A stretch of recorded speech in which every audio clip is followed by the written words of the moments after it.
De nous retrouver dans cette nouvelle édition d'interview exclusive sur Africa News. Les Camerounais s'apprêtent à élire leur nouveau président le 12 octobre prochain. Sur la ligne de départ, un ancien ministre dont la démission a bouleversé l'échiquier politique du Cameroun. Monsieur Issa Chiroma Bakary, merci de nous recevoir pour cette interview. Merci beaucoup, je vous remercie. Alors, vous êtes le président national du FSNC, vous avez fait partie de plusieurs gouvernements et occupé plusieurs postes ministériels clés. Qu'est-ce qui vous a motivé à briguer la magistrature suprême? Bien, je suis d'abord, comme vous l'avez dit, président national du Front pour le salut national du Cameroun. C'est un parti politique. Et la vocation de tout parti politique, c'est la conquête du pouvoir. Mais si à un moment de l'histoire, vous sentiez qu'il y avait péril en la demeure et qu'il fallait mettre de côté ses propres ambitions et la vision du parti pour voler au secours de la nation, parce qu'à ce moment, c'est toute la nation qui doit se réunir pour faire chorus afin de faire face à une péril en la demeure. Pour finir, donc, j'ai constaté effectivement que le président de la République n'exerçait plus la fonction présidentielle qui est une fonction plein temps. J'ai donc commencé à constater donc cette faille-là, et à mesure que le temps passait, il s'est opéré donc une division au niveau du gouvernement. Le gouvernement avait cessé d'être donc un instrument au service de la République pour être un instrument entre les mains des clans, des castes au sein de la présidence de la République.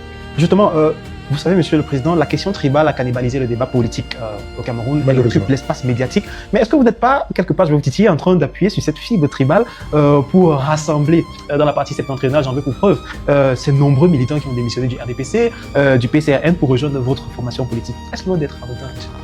Vous me ramenez au niveau de la partie septentrionale, c'est tout à fait normal, je suis né là-bas. C'est là où on me connaît.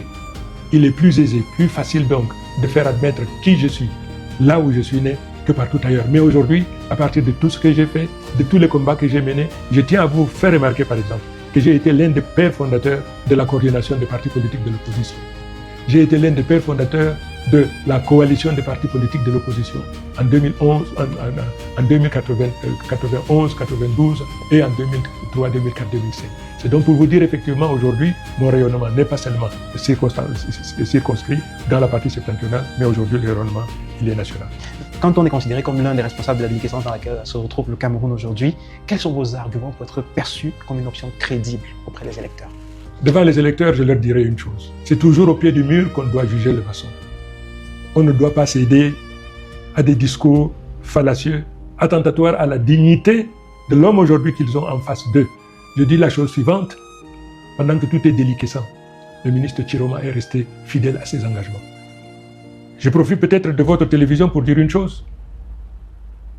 Je ferai la déclaration de mes biens en tant que candidat à l'élection présidentielle, chose réclamée par tout un chacun.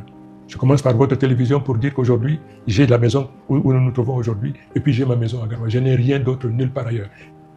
Qu'on soit objectif, que Chiroma a fait ceci qui est extravagant et qui atteste de ce qu'il a été indélicat vis-à-vis de la gestion de la chose publique, ainsi de suite. Là, en ce moment, oui, on aura peut-être un début de preuve, mais aujourd'hui, je défie quiconque de prouver que Chiroma a eu à distraire, par exemple, ainsi de suite. Monsieur le Président, il y a de nombreux Camerounais qui veulent un renouvellement total à la tête du pays et pour eux, battre Paul Biya passe par une coalition. Est-ce que vous pensez y arriver avec les autres candidats? Je rappelle que vous avez été choisi par la plateforme UPC comme le candidat consensuel de l'opposition. Pour la première fois de l'histoire de notre nation, de Kribi à Kousseri, les Camerounais de 4 coins de la République veulent le changement. Ils veulent le changement simplement parce qu'après 43 ans de règne, les Camerounais sont fatigués d'entendre et de voir le RDPC. Il faudrait d'abord que le résultat de cette élection soit un raz-de-marée. Et ce sera un raz-de-marée. Vous rapprochez ça à l'unité, à l'union de l'opposition. Mais de deux, ça c'est la première victoire. Et la deuxième victoire, c'est que le peuple doit protéger le résultat du vote tel qu'il est issu des urnes. Protéger ce vote-là.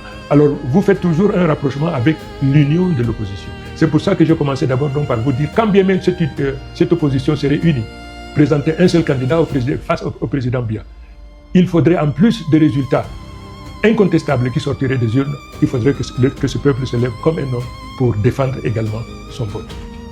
Merci beaucoup, M. Issa Chiroma Bakary, de nous avoir accordé cette interview. Merci et à une prochaine édition sur nos antennes. À plus.